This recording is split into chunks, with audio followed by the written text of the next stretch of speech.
Hello everyone and welcome back to another tutorial from Finance for Beginners.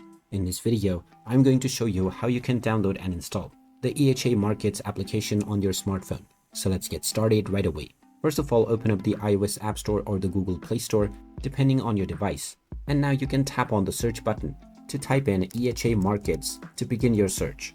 Once you find the EHA Markets application, you can tap on it and you will see the install button. Tap on the install button, which will now begin the download and installation of the application. You can tap on the auto open when ready button, which will automatically open the app.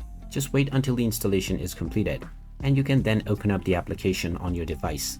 After this, you will be taken into the sign up page where you can use your email address, your phone number, as well as your Google, your Facebook, or Apple ID to create your new account. You can also preview the application by tapping on Preview the app to get a quick demo. And there you have it. That is how easy it is to download and install the EHA Markets Trading App on your smartphone. If you find this video helpful, don't forget to hit that like button and subscribe to our channel for more useful tips and tutorials.